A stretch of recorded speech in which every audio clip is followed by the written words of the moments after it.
Twelfth class but आगे continue करते हैं। नेक्स्ट टॉपिक है वॉटलेस करंट। वॉट आपको पता है यूनिट्स पावर के होते हैं। वॉटलेस करंट का मतलब ऐसा करंट जो कि पावर कंज्यूम नहीं करता है। अपने लास्ट टॉपिक में हमने पढ़ा था कि पावर किसके बराबर होती है, virtual value of EMF, virtual value of current, साथ में कॉस फाई जो पावर फैक्टर लगा था। किस केस के लिए, अगर आपके पास एलसीआर सर्किट है तो ऐसे केस में जो करंट और ईएमएफ के बीच में जो फेज डिफरेंस होता है, अगर फाई का फेज डिफरेंस है तो वो कॉस फाई का फैक्टर जो है वो साथ में अटैच्ड हो जाता है। अब वॉटलेस करंट में क्या होगा कि अगर किसी सिचुएशन में आपके पास ये फेज डिफरेंस जो है वो 90 डिग्री हो जाता है या π/2 का हो जाता है, तो ऐसी सिचुएशन में cos π/2 which is equal to 0। तो cos π/2 जीरो होने का मतलब क्या है कि पावर जो है वो जीरो हो जाएगी। E की वैल्यू भी होगी, I की वैल्यू भी होगी, बट दोनों वैल्यूज होने के बावजूद जो है power consumption that will be zero because of the power factor जो है वो जीरो बन जाएगा। अब ऐसी कौन सी सिचुएशन होती है जहां पर करंट और ईएमएफ के बीच में फेज डिफरेंस π/2 का होता है, तो वो सिचुएशन होती है आपकी कैपेसिटर और इंडक्टर में।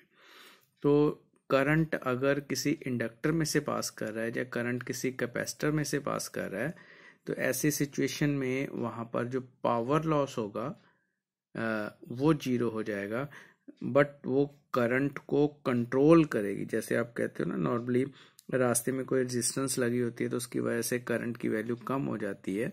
उसी तरह से इंडक्टर या कैपेसिटर से भी करंट की वैल्यू कम होगी, बट इस सिचुएशन में वो इंडक्टर या कैपेसिटर है अपनी तरफ से जो एनर्जी है वह कंज्यूम नहीं करेगा। बट जो अगर आप एक रजिस्टर की बात करते हो तो जो रेजिस्टेंस है वो I²R के इक्वल जो है वो एनर्जी कंज्यूम करती है, या I²R के इक्वल पावर कंज्यूम करती है।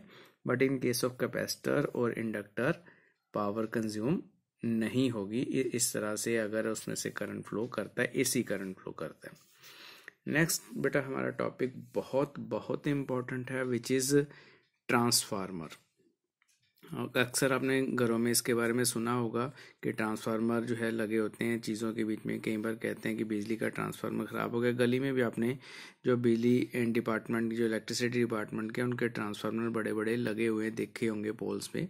बेसिकली बेटा इसका जो डेफिनेशंस और प्रिंसिपल पहले क्या है, it is a device use to convert low alternating voltage at high current into high voltage at low current and vice versa. तो हाई करंट को लो करंट में चेंज करने के लिए या लो करंट को हाई करंट में चेंज करने के लिए हम इसको यूज करते हैं। अब इसके प्रिंसिपल की बात करते हैं तो it work on the principle of mutual induction. तो ट्रांसफार्मर किस चीज़ के ऊपर वर्क करता है, it work on mutual induction. Construction की बात करेंगे तो बेटा आपके पास दो कॉइल्स होती हैं। यहाँ पर म्यूचुअल इंडक्शन में आपने पढ़ा होगा कि दो कॉइल्स एक दूसरे के पास रखते हैं, तो एक कॉइल को हम प्राइमरी कॉइल बोलते हैं यहाँ पर, दूसरी कॉइल को हम सेकेंडरी कॉइल बोलते हैं। इसको एक laminated iron, soft iron core के ऊपर लपेटा जाता है। अब इसका फायदा क्या होता है, क्योंकि आप सॉफ्ट आयरन कोर के ऊपर लपेटते हो तो फ्लक्स का लॉस नहीं होता। जितना मैग्नेटिक फ्लक्स इस कॉइल में से पास करेगा प्राइमरी कॉइल में से, वो फेरो मैग्नेटिक मटेरियल आयरन से होता हुआ दूसरी साइड से भी पास करेगा। तो एक तो फ्लक्स जो है वो एक साइड में जितना होगा वो सारा फ्लक्स जो है वो प्राइमरी से सेकेंडरी में शिफ्ट कर जाएगा। तो इस प्रोसेस के लिए, इसी वजह से जो है हम यहाँ पर एक सॉफ्ट आयरन जो है कि उसको यूज़ करते हैं या कोई फेरोमैग्नेटिक मटेरियल्स यूज़ करते हैं, ताकि आपका जो है एक साइड से फ्लक्स जो दूसरी साइड चला जाए और हमें मैक्सिमम इंड्यूस्ड ईएमएफ जो है वो मिले सेकेंडरी कॉइल में। अब ट्रांसफार्मर दो तरह के होते हैं। एक स्टेप अप ट्रांसफार्मर होता है। स्टेप अप ट्रांसफार्मर का मतलब जिसमें ईएमएफ बढ़ती है। ईएमएफ बढ़ने का मतलब क्या होता है, आपके पास it convert low voltage at high current into high voltage into low current. तो इस सिचुएशन में प्राइमरी कॉइल्स की जो नंबर ऑफ टर्न्स हैं वो कम रहती हैं और सेकेंडरी में जो है नंबर ऑफ टर्न्स जो है सेकेंडरी कॉइल की बढ़ जाती हैं। Number of turns in secondary coil is more than the number of turns in primary coil. तो इस तरह से जो ट्रांसफार्मर बनता है वो स्टेप अप ट्रांसफार्मर बनता है। इसी तरह से स्टेप डाउन ट्रांसफार्मर क्या होता है, जो हाई वोल्टेज को लो वोल्टेज में कन्वर्ट करता है। तो इस सिचुएशन में आपके पास number of turns in the secondary coil will be less than number of turns in the primary coils. अब थ्योरी या वर्किंग की बात करते हैं। तो flux in the secondary coil divide by flux in the primary coil, इन दोनों की जो रेशियो होगी that will be equal the number of turns in the secondary coil divide by number of turns in the primary coil. अगर हम आगे इसको differentiate करने की कोशिश करते हैं number of turns primary coil को एक साइड लेके जाके, तो क्योंकि NP और NS जो है ये तो दोनों कांस्टेंट रहेंगे, d∅s/dt is equal to NS divide by NP d∅ primary over dt।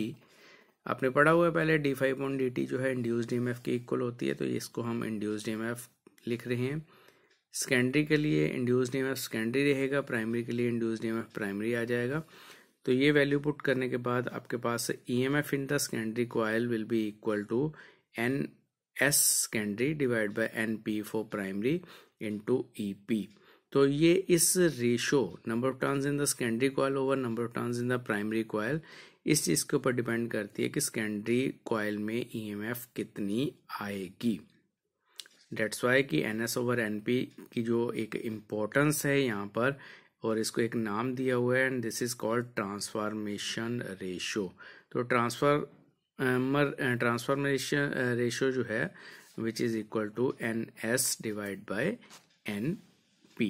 तो इसको बड़ा आपने याद रखना है। अब एक चीज और है कि यहाँ पर वोल्टेज बढ़ रही है, यहाँ वोल्टेज कम हो रही है, बट पावर जो है वो नहीं मिल रही है। पावर में कोई चेंज नहीं आता, जितनी पावर इनपुट साइड पे रहेगी उतनी ही पावर आउटपुट साइड पर भी रहती है।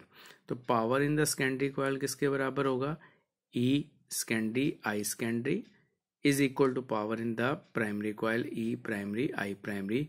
तो ये आपके पास रिलेशन रहेगा, इसको आप रेशियो की फॉर्म में भी ले सकते हो।